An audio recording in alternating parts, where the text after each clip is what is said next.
Hola amigos y amigas, soy Ricardo Grosona en este programa Cristonautas y estamos haciendo un recorrido por toda la historia de la salvación junto a nuestro querido amigo el Padre Hernán Pereda. Padre Hernán, muchas gracias por acompañarnos con esa sabiduría y ese gran estudio que tú has tenido sobre estos temas que quieres compartir.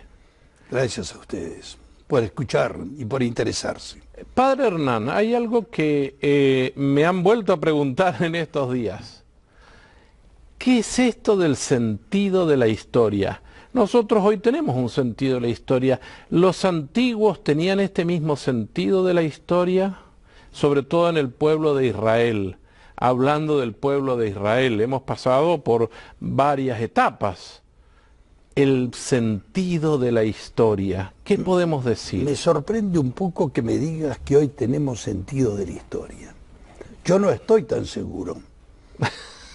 ¿Qué es el sentido de la historia?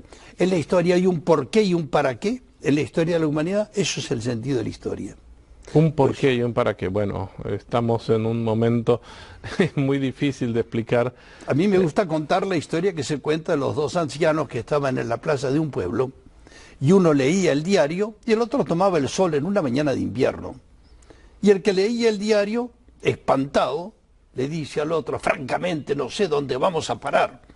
Y el otro le dice, yo tampoco sé, solo sé que ahí vamos derecho. No sabía dónde iba, pero íbamos derecho. ¿Sí? Eso es la falta de sentido de la historia. No sabemos aquí dónde vamos. Solamente sabemos que vamos derecho. Ahora, hubo un maestro en la antigüedad que dijo que la historia era la maestra de la vida. Sí, pero mucho antes que eso, los antiguos no tenían sentido de la historia. ¿Por qué? Porque veían la historia como un círculo. Y en un círculo no hay ni principio ni fin. Y es la serpiente que se muerde la cola, ¿verdad? Exacto. Y al mismo tiempo, para ellos, al no haber ni principio ni fin, nunca había una razón ni a ninguna parte donde ir. Porque en un círculo es así lo que pasa. Me está viniendo a la mente en estos momentos todas estas corrientes nuevas de la New Age que le llaman, o la nueva era, que este sentido de la historia es el mismo de los estudios del karma y todas esas cosas, que no vamos a hablar aquí, pero qué tristeza esto. Pero y estoy de acuerdo contigo, hoy en día no tenemos tanto sentido de la historia. Yo me acuerdo de lo que vivía cuando era chico y cuando íbamos a lo que llamamos en la Argentina la calecita o el carrusel o el tío vivo que llaman en España. Subíamos sobre un caballito para galopar, pero no íbamos a ninguna parte. Eso es el sentido circular de la historia que tenían todos los pueblos. Y el ejemplo más claro, ¿sabes cuál es? Los faraones de Egipto. Los faraones de Egipto, su calendario era un círculo. Y la prueba de que esta vida no tenía ningún sentido para ellos es que su único ideal era hacer su tumba. ¿Qué significa eso? Escaparse de esta vida. Porque esta vida, perdonadme la expresión, esta vida es una porquería. No hay nada que esperar de ella. La palabra progreso, la palabra mejorar la vida no existía para ellos. Y entonces no había ningún sentido ni para qué luchar ni por qué luchar. El pueblo hebreo en el Éxodo dice que hay un porqué y un para qué. Salir de la esclavitud e ir a una tierra que emana leche y miel, donde realmente la situación del hombre cambiará.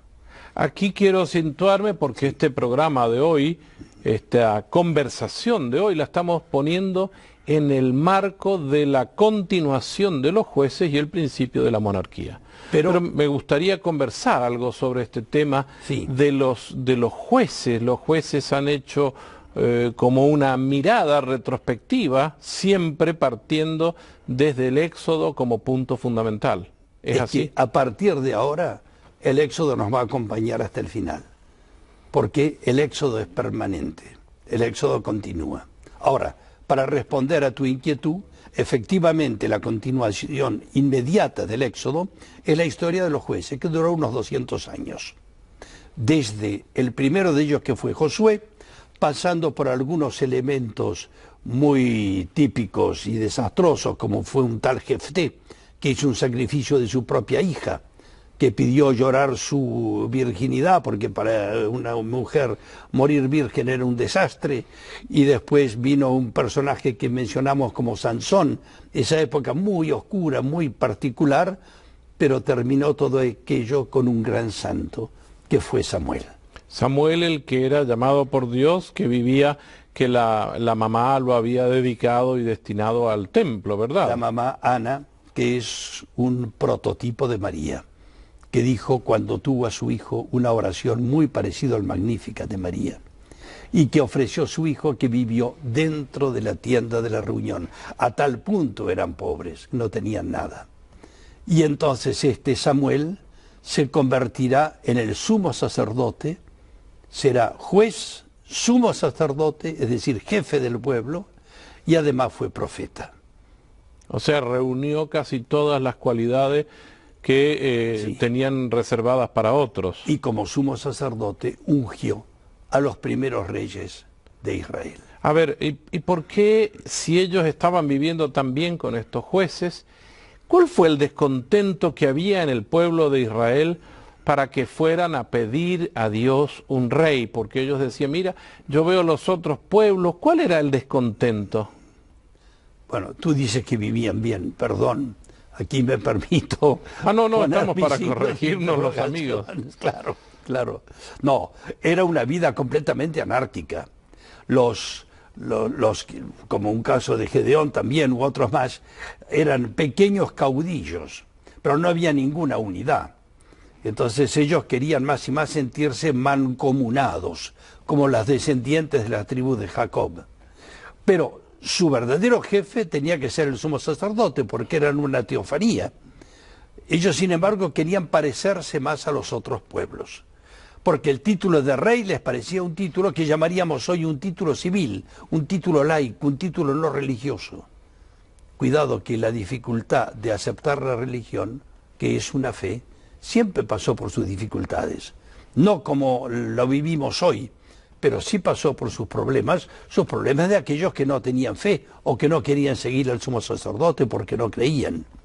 Y entonces quieren buscar un rey como los otros pueblos porque quieren una grandeza y quieren ejércitos organizados, cosas que no tenían los sumos sacerdotes. ¿Y por qué ahora van a querer ejército? ¿Cuál es la necesidad de tener un ejército? Ya se han establecido ellos en la tierra que emana leche y miel. ¿Para qué quieren un ejército? Para dominar, porque el dominio es una tendencia loca en el hombre. O sea, estamos hablando de que esto tiene que ver también con un pecado. Será el futuro nuevo ídolo, que se llama el ídolo del poder. Y entonces, aquí vamos entrando en profundidad y dándonos cuenta que la Biblia es de una actualidad impresionante. Yo quisiera dirigirme a nuestra audiencia en algún momento, porque si ustedes se dan cuenta, amigos, en esta hermosa conversación que estamos teniendo con el Padre Hernán, nos damos cuenta lo que él nos ha dicho. En la Biblia no está escrita la historia de Dios, sino que estamos reflejados nosotros. Y aquí estamos viendo cómo afloran desde adentro nuestro estas ausencias de los valores que nos han enseñado en la Biblia, ausencias gravísimas como es lo del poder. Y entonces, volviendo al tema, Samuel fue enviado para ungir un rey. ¿A quién ungió? Es decir, enviado no. El asunto fue que el pueblo de Dios lo acorraló y le dijo, nos tienes que dar un rey también a nosotros. Y él al principio dice, ¿cómo les voy a dar un rey si nuestro rey es el Señor? Pero no, nosotros queremos un rey. Y entonces Samuel va a orar a la tienda de la reunión y le va a decir, Señor, ¿por qué me piden un rey? No te quieren aceptar a ti. Eso tiene que ver con esa falta de fe o rechazo de Dios que se dará siempre en la historia del mundo. Y entonces ahí es donde el Señor les dice, te piden un rey, dales un rey. Ya vas a ver lo que les va a pasar. Eso de ya vas a ver fue en voz baja, ¿verdad? Por eso pongo la mano así, ¿no es cierto? Y entonces viene el primer rey que se llama Saúl. Saúl. Y que fue un desastre. Fue un desastre porque se empezó a sentir engreído de que él era un rey, y entonces quiso llevar al pueblo a su propia grandeza. Y terminó por usurpar al sumo sacerdote su función de sumo sacerdote, porque inmediatamente se sienten dueños de todo, porque sabéis que donde hay poder hay corrupción. Bueno, o sea, esto no es un absoluto, pero es una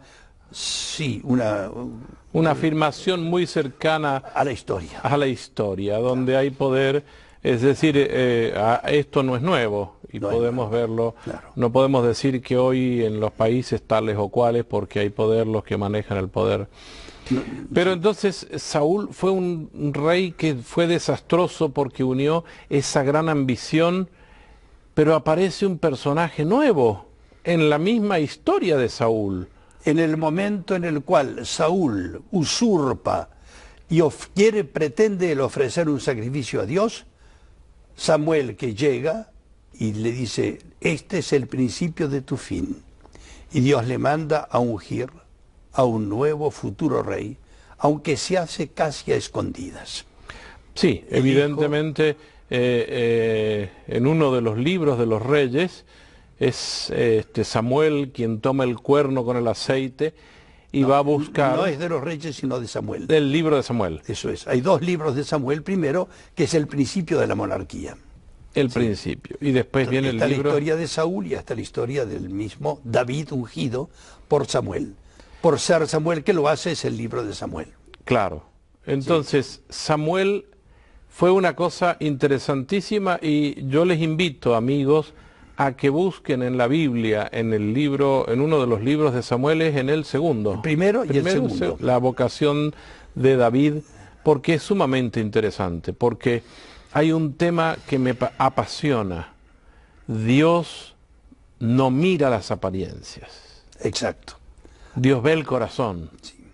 Ha visto el corazón de David, que era el menor de todos y el que su padre era el que ni siquiera llamó para ver si era.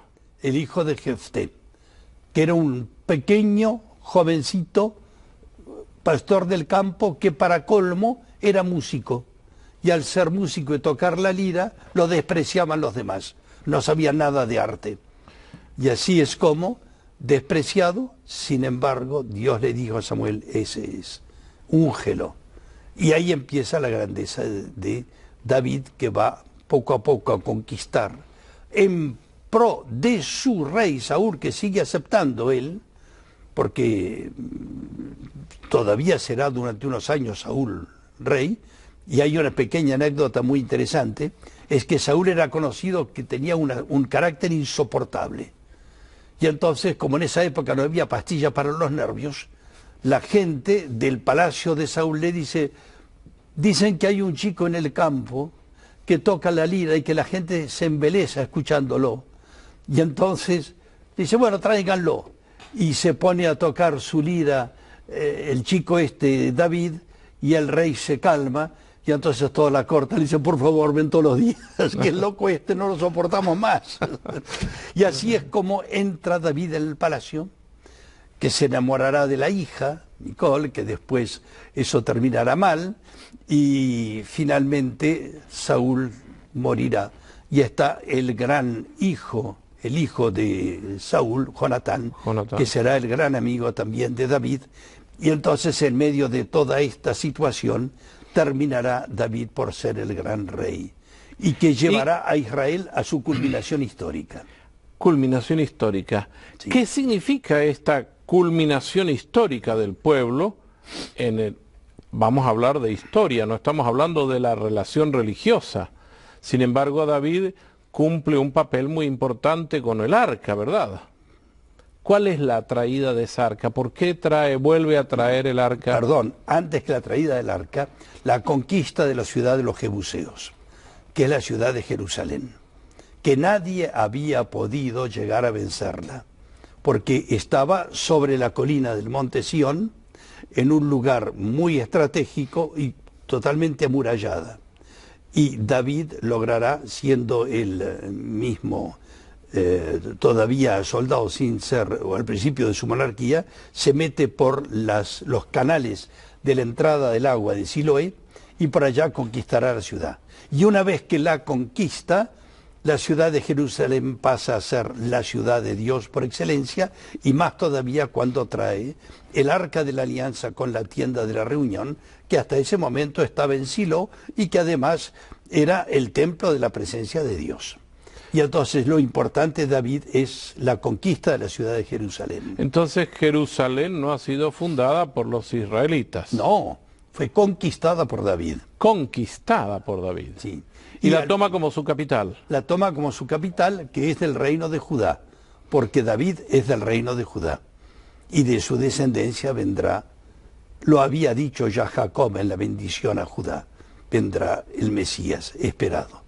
Y en toda esta historia está entonces la grandeza de David, que se desarrollará hasta que él tendrá su momento de gran flaqueza.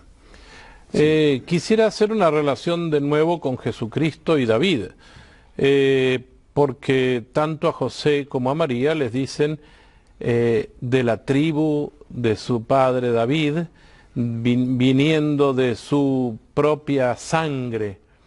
Jesucristo ya ha sido preanunciado entonces también desde David. Sí, con una alusión muy breve a su bisabuela, que fue Ruth, la historia de Boaz, Ruth la moabita, que fue la bisabuela del rey David, y de Jesé, el padre de David, toda una historia que hace una continuidad, en donde en la sangre de David y su descendencia habrá ya una realidad extranjera, que es muy sintomático para el reconocimiento de una universalidad aceptada, aunque sean como prosélitos en la sangre de David. Y así es como David terminará efectivamente por ser el rey que lleva a Jerusalén y con Jerusalén a todo el pueblo de Dios a su grandeza. Y unirá los dos reinos. El reino que ya estaba en tensión, porque cuando trajo la tienda de la reunión a Jerusalén, los del norte quedaron muy, muy enojados y juramentaron volverla a llevar, cosa que hicieron y le fue muy mal. Y así es como llegamos con todo a un apogeo. El apogeo de la historia del pueblo de Dios fue David y la primera etapa de su hijo Salomón. Pero fue totalmente efímera. Duró 40, 45 años, como mucho. Final del reinado de David, principio del reino de Salomón. Pero tiene la importancia que de la descendencia de David va a llegar el Salvador, y ahora tú nos das un dato que si bien yo lo conocía, no lo había asociado. Este atar cabos es muy importante. La descendencia de David viene también inclusive con alguna extranjera. De una moabita, claro. De las tierras de Moab, exactamente. Sí. Pero ahora bien, la el arca. La historia de Ruth y de Jetro y de Boaz, que sería hermosa de leer porque ella amó al pueblo de Israel siendo extranjera. Sí.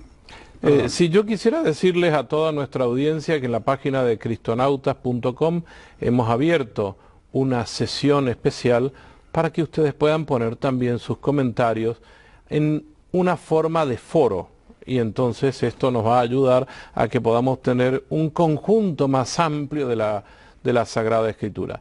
Me interesaría que nos contaras y nos ayudaras a ver ese traslado del arca de la alianza que hace David adentro de la ciudad, inclusive bailando delante del arca. ¿Qué importancia tiene para el mundo de hoy eso? Es más que eso. La danza era uno de los símbolos y los signos muy propios, además, de un rey músico. Y que al mismo tiempo él se había casado con la hija de Saúl. Saúl ya había desaparecido del mapa, y en esa entrada está la alegría de la fe, el gozo de la presencia del Señor. Todo eso tiene que ver con lo que va a pasar después. El arca será instalada en una tienda nueva, pero todavía el templo no se construye.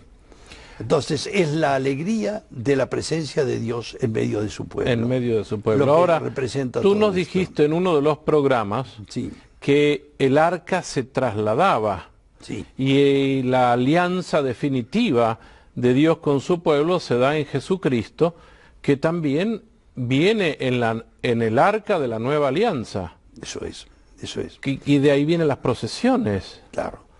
De ahí vienen las procesiones, sobre todo con el arca de la nueva alianza, que es María. Pero al mismo tiempo las procesiones con Jesucristo, todas estas tienen que ver, y si me permitís, en la liturgia, porque todo esto hay que pasarlo a la liturgia, las procesiones litúrgicas tienen que ver con todo este concepto de que somos peregrinos. Porque el concepto de que el pueblo de Dios es peregrino es un concepto directamente unido a la idea de la peregrinación, que es el mismo Éxodo, y todo lo que se hace en el movimiento. Cuando vamos a comulgar en la Eucaristía, estamos reviviendo el Éxodo. Estamos alimentándonos para poder seguir caminando con el verdadero pan bajado del cielo.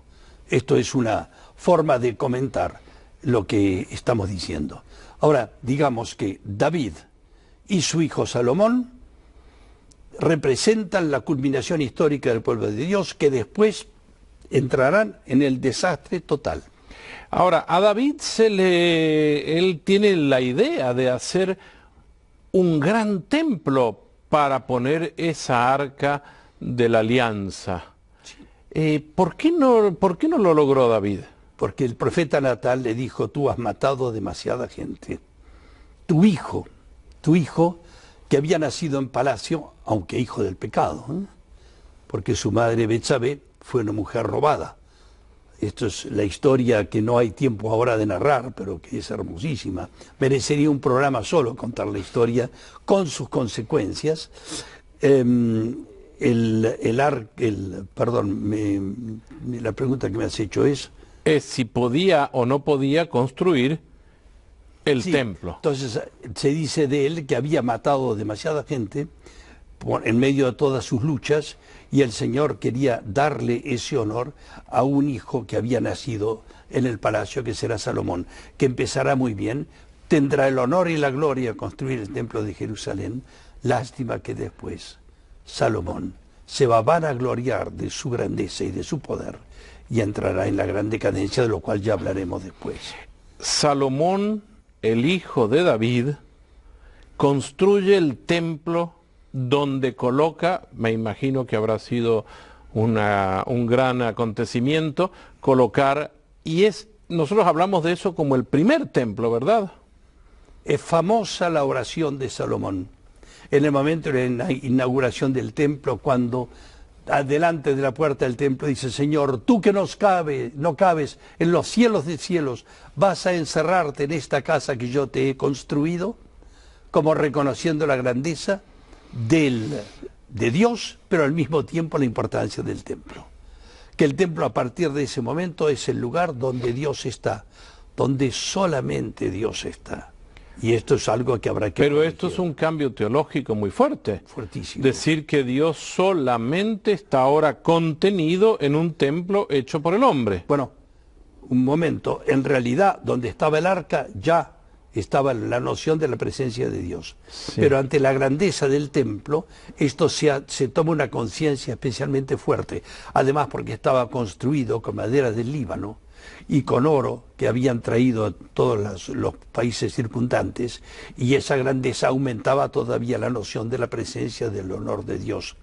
Ahora, con todo el honor de Dios y con toda la presencia de Dios, parece que Salomón tuvo una vida un poco más libertina, ¿o no? Bueno, lo que pasó con Salomón es que Dios le regaló por pedido suyo una gran sabiduría, a lo que se añadió la grandeza del templo, y por lo tanto la fama se hizo tan grande que venían de todos lados a ver la sabiduría de Salomón, escucharlo y ver su propia fama, y entre ellas la famosa reina de Saba, de la que la visita de la reina de Saba es muy famosa, porque la reina de Saba, cuando vio a Salomón, lo escuchó y vio su templo, dice, pero si tu fama es incomparablemente más grande de lo que a mí me han contado, 4 veces más grande. Y entonces la reina de Saba se embelesó con Salomón y Salomón se embelesó con la reina de Saba. No digamos más, no digamos más, que habrá menores viendo el programa. Hace reír porque después de la reina de Saba vinieron otras reinas más y todas les gustaba mucho a Salomón.